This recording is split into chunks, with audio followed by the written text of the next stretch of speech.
Hello बच्चों, welcome to knowledge coaching classes. भाई अभी हम थर्ड चैप्टर कर रहे थे, first exercise pair of linear equation in two variables. हमने 3 सम कर लिए थे, फोर्थ सम की ओर बढ़ते हैं। x plus y is equal to 5 और 2x plus 2y is equal to 10। हमने बताना है कि ये कंसिस्टेंट है या नहीं है, और अगर कंसिस्टेंट है तो इसको ग्राफिकली सोल्व करके दिखाना है। ठीक है, तो सोल्व करते हैं इसको। x plus y is equal to 5 है तो हम इसको लिख सकते हैं x plus y minus 5 is equal to 0 और 2x plus 2y minus 10 is equal to 0। एक बार देख लेते हैं कि कंसिस्टेंट है या नहीं। a1 की वैल्यू है 1, a2 की वैल्यू है 2, b1 की वैल्यू है 1 और b2 की वैल्यू है 2, c1 की वैल्यू है -5 और c2 की वैल्यू है -10। तो a1 बाय a2 किया तो भाई 1/2, b1 बाय b2 किया तो भी आ गया 1/2 और c1 बाय c2 किया तो -5 बाय -10 कट किया तो 1/2। Means a1 by a2 is equal to b1 by b2 is equal to c1 by c2। सभी के सभी इक्वल हैं, और मैंने बताया था अगर आपके सभी इक्वल आ जाते हैं तो लीनियर इक्वेशंस कौन सी हो जाएंगी, कोइंसिडेंट लाइंस हो जाएंगी और उसके इनफाइनाइट मैनी सॉल्यूशन हो जाएंगे, और ऐसे केस में वो कंसिस्टेंट होता है। तो क्या लिखेंगे? Therefore linear equation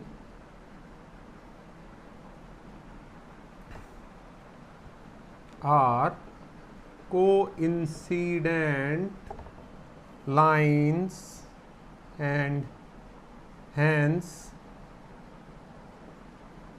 have infinite many solution. So pair of linear equation is consistent. ठीक है जी, तो ये हमारा कैसा हो जाएगा? कंसिस्टेंट हो जाएगा। अब कंसिस्टेंट है तो अब इसको ग्राफिकली हमें सोल्व करके दिखाना है। कैसे करेंगे भाई? x plus y is equal to 5 है, हम यहाँ से x की वैल्यू निकाल लेते हैं। x is equal to 5 minus y हो जाएगा। ठीक है, तो बॉक्स बनाया x और y, x और y। अब वैल्यू पुट कर लेते हैं भाई। y की जगह पे अगर मैं 0 रख देता हूं तो x की वैल्यू कितनी आ जाएगी? 5। अगर y की जगह पे हम 2 कर देते हैं तो ये आ जाएगा 3। ठीक है, सिमिलरली ये फर्स्ट इक्वेशन थी, और अब कर देते हैं second equation. From second equation भाई 1 एंड 2 है, तो 2x plus 2y is equal to 10 है, तो 2x is equal to 10 minus 2y, 2x is equal to 10 minus 2y, y में सॉरी 2। ठीक है, तो सिमिलर तरीके से इसका भी बनाओगे x y। अगर y की जगह पे हम 0 पुट कर देते हैं, यहाँ पे 0 रखेंगे, 2 इंटू 0 0 हो गया, 10 माइनस 0 10, 10 बाई में 2 5 आ गया। अगर यहाँ पे हम 2 रख देते हैं, 2 टू जा 4, 10 माइनस 4 6, 6 बाई 2 कितना हो गया भाई? 3। सेम टू सेम आए हैं, तो अभी इसका ग्राफ बना लेते हैं भाई। ठीक है, ये 0 0 हो जाएगा, दोनों के लिए 0 होता है।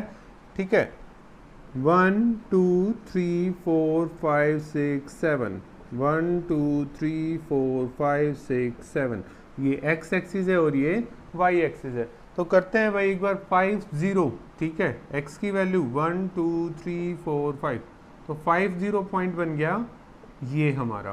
क्लियर? नेक्स्ट है 3 2, 1 2 और 1 2 3, तो अप्रोक्सीमेटली यहाँ पे बन रहा है आपका, तो क्या बनेगा? ये हो गया हमारा 3 2। तो ये लाइन हमारी ऐसे आगे की ओर निकल जाएगी भाई।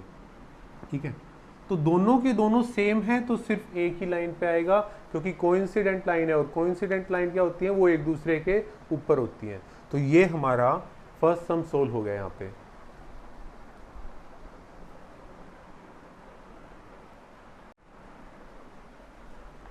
सेकेंड सम की ओर बढ़ते हैं।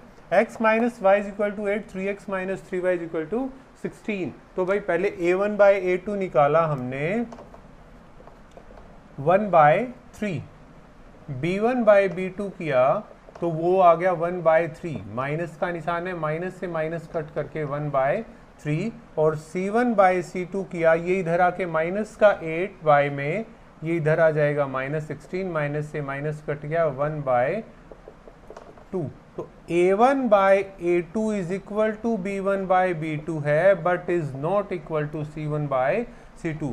तो बेटा ये कब होता है?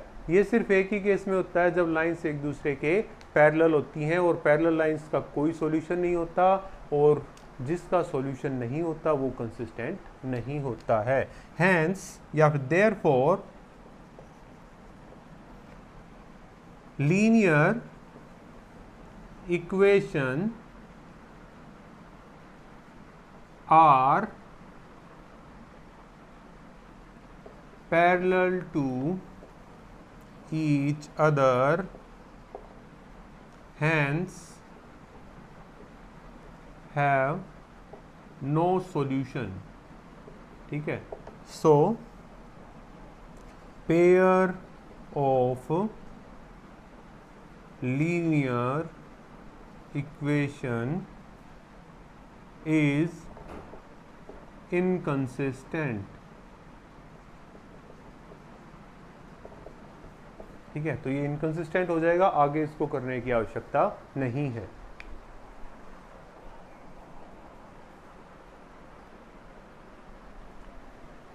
फोर्थ का थर्ड पार्ट करते हैं भाई।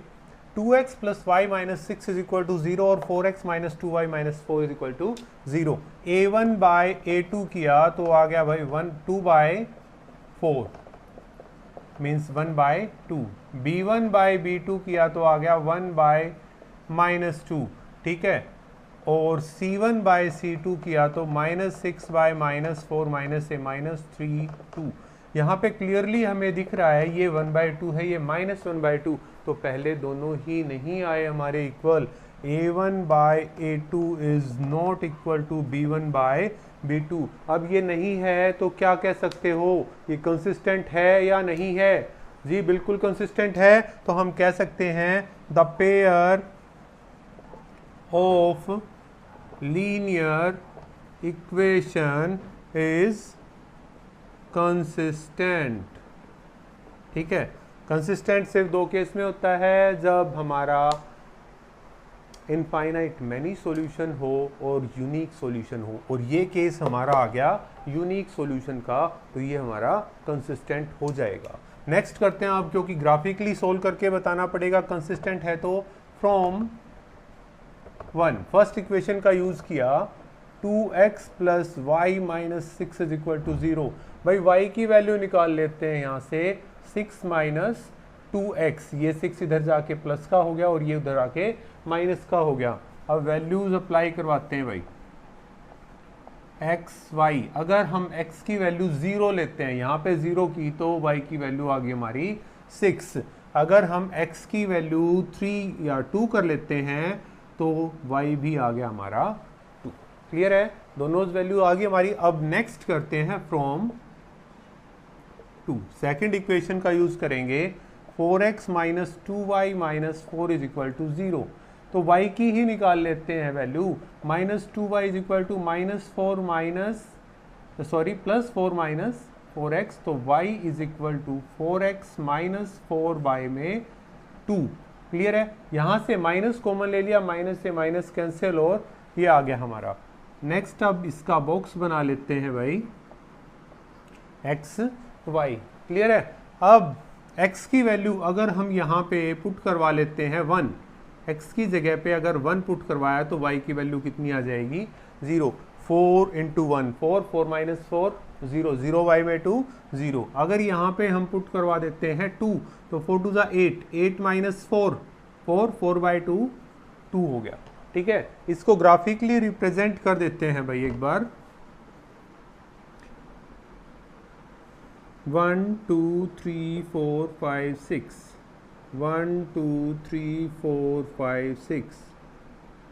ठीक है, अब अगर x की वैल्यू 0 है, y की वैल्यू 6 है, x की वैल्यू 0 ये है यहाँ पे, और y की वैल्यू 6। ठीक है,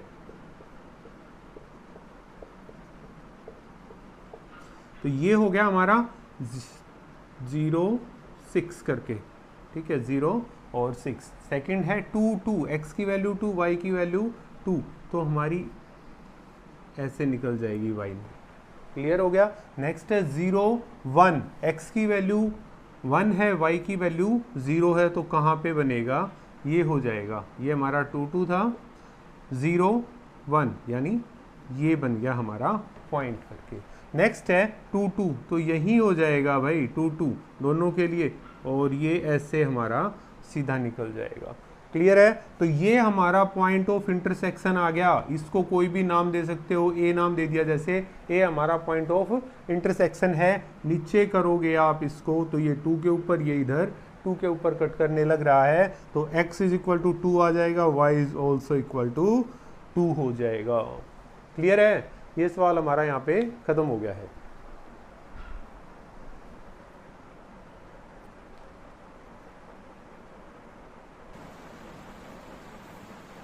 फोर्थ सम का फोर्थ पार्ट करते हैं भाई।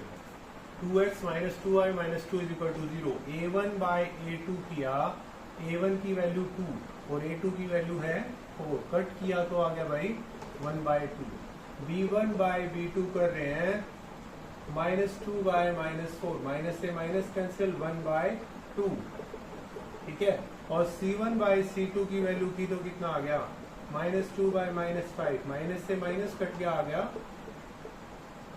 a1 by a2 is equal to b1 by b2 हो गया, but is not equal to c1 by c2। ये कौन सा हो गया भाई, ये पैरेलल लाइंस होगी। Linear equations are pair of parallel lines, hence no solution. तो जिसका नो सॉल्यूशन होता है उसका क्या कहेंगे भाई, pair of linear equation is inconsistent, ठीक है। कैसा हो जाएगा, ये इनकंसिस्टेंट हो जाएगा। क्लियर है भाई। ये 4 सम यहाँ पे कंप्लीट हो गए हमारे।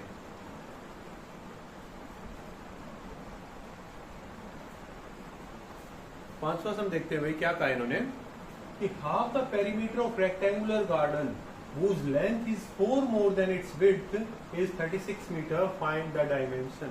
हाफ द पेरीमीटर दे रखा है भाई, पेरीमीटर का आधा दे रखा है, कितना 36 है, ठीक है। और रेक्टेंगुलर गार्डन, भाई रेक्टेंगल का पेरीमीटर होता है 2 into L plus B, but उसका हाफ दे रखा है तो ओनली एल प्लस बी रह जाएगा। नेक्स्ट उन्होंने कहा है कि लेंथ है ना विड्थ से 4 ज्यादा है, ठीक है। तो लेट कर लेते हैं भाई, लेट लेंथ हम x मीटर मान लेते हैं भाई, और विड्थ को मान लिया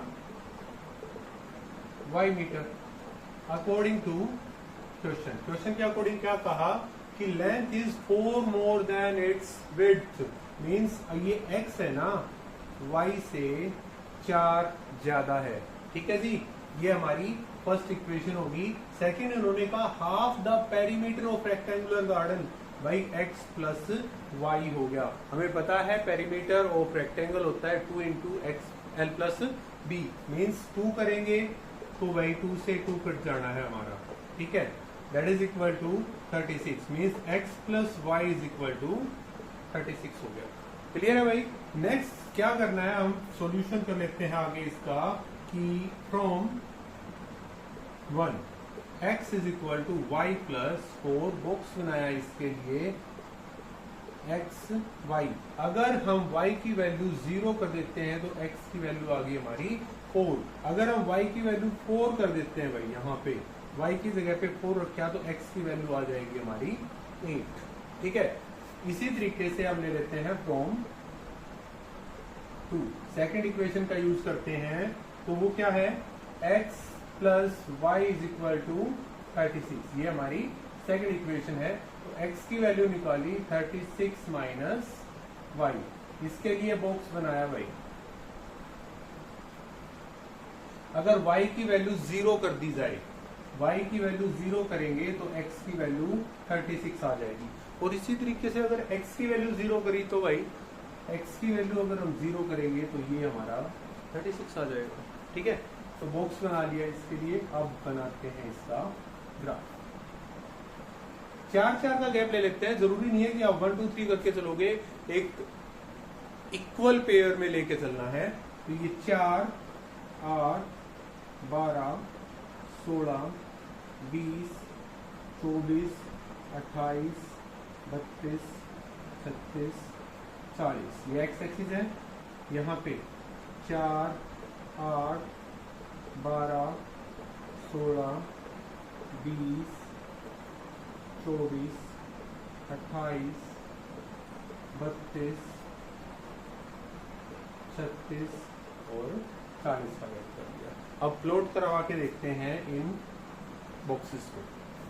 x की वैल्यू 4, y की वैल्यू 0, मीन्स यहाँ पे आ गया भाई, ये हो गया हमारा 4,0।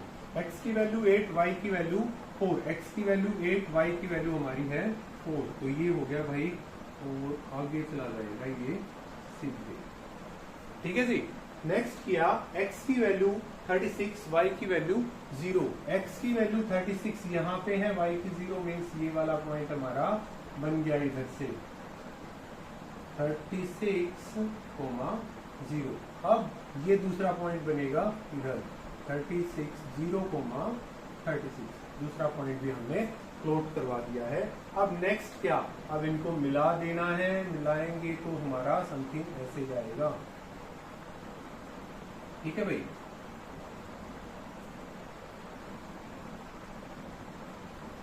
एक्स एक्सिस के ऊपर ये कट कर रहा है इधर, और वाई एक्सिस पे कट करने लगा है इधर। ठीक है, इसको मिला दिया है, जहां पे ये पॉइंट ऑफ इंटरसेक्शन आया है वो क्या हो गया हमारा 20 और 16 आ गया भाई एक्स एक्सिस पे। तो एक्स को लेट किया था हमने लेंथ, सो लेंथ कितनी आ गई भाई 20 मीटर, और विड्थ कितनी आ गई 16 मीटर। ये सब हमारा यहाँ पे खत्म हो गया।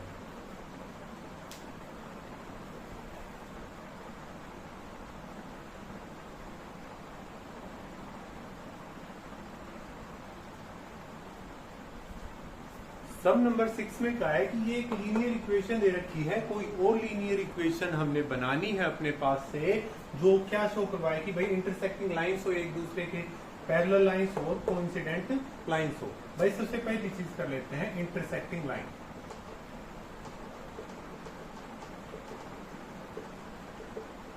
ठीक है, इंटरसेक्टिंग लाइंस कब होती हैं, जब a1 by a2 is not equal to b1 by b2। Clear है, a1 की वैल्यू हमें पता है 2 और 3 है, और c1 का तो हमें कोई मैटर ही नहीं है इस चीज में, तो अपने पास से कर लो भाई, कोई जरूरी नहीं है। 2x है, ये प्लस 3y है, यहाँ पे प्लस 4y कर दो, माइनस 6 इज इक्वल टू 0 करके देख लेते हैं। a1 की वैल्यू है 2, a2 की वैल्यू है 2। ठीक है, a1 बाय a2 हो गया 2 बाय 2, b1 बाय b2 करके देखा, b1 की वैल्यू है 3 और b2 की वैल्यू है 4, ये 1 बाय 1 मतलब 1 बाय 1। क्या a1 by a2 b1 by b2 के इक्वल है, ये 1 बाय 1 है, ये 3 बाय 4 है, नहीं है, तो ये हमारा बन गया। ठीक है, जरूरी नहीं है आप यही बनाओगे, कोई और भी बना सकते हो। 3x plus 7y minus 8 is equal to 0, 9x plus 19y minus 4 is equal to 0। आपकी मर्जी है, हमने सिर्फ शो करवाना है कि a1 by a2 is not equal to b1 by b2 होना चाहिए। नेक्स्ट में है सेकंड भाई पैरेलल लाइंस। ठीक है, पैरेलल लाइंस के लिए चाहिए a1 बाय a2 इक्वल हो b1 बाय b2 के, बट इक्वल ना हो c1 बाय c2 के। तो छोटी सी चीज है, बेशक इन दोनों को सेम टू सेम लिख दो भाई, 2x प्लस 3y, लास्ट वाले को चेंज कर दो, माइनस 9 इज इक्वल टू 0। देखो a1 बाय a2 किया तो 2 बाय 2 मतलब 1 बाय 1 हो गया, b1 बाय b2 किया तो 3 बाय 3, ये भी 1 बाय 1 हो गया, c1 बाय c2 किया तो 8 बाय 9 हो गया, मतलब a1 बाय a2 इक्वल तो हो गया b1 बाय b2 के, बट c1 बाय c2 के इक्वल नहीं हुआ। तो ऐसे ही बना दिया, और कोई बना लो भाई, 4x plus 6y minus 13 is equal to 0 by 2 by 4, 1 by 2, ये भी 1 बाई 2, बट ये इक्वल नहीं आया। क्लियर है। नेक्स्ट है कोइंसिडेंट लाइंस।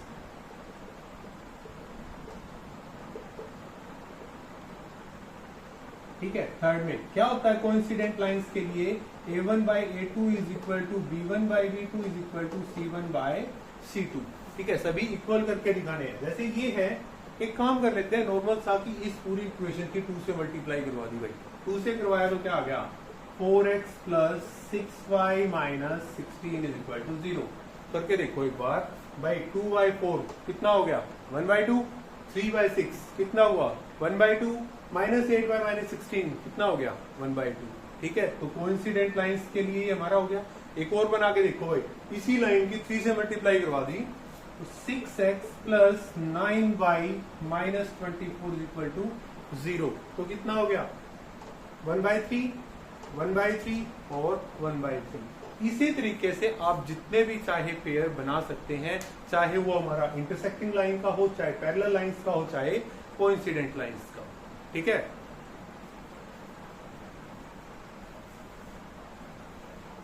तो बेटा यहाँ पे हमारी फर्स्ट एक्सरसाइज कंप्लीट हो गई है। आई होप सबको अच्छे से समझ में आ गई होगी। इस वीडियो को बार बार देखो भाई, अगर कुछ भी प्रॉब्लम रहती है इसको बार बार देखो, समझने की कोशिश करो। जितनी ज्यादा प्रैक्टिस करोगे उतना ही अच्छे से समझ में आएगा। ठीक है, चैनल को सब्सक्राइब कर दो, लाइक करो, शेयर करो वीडियो को। Thank you.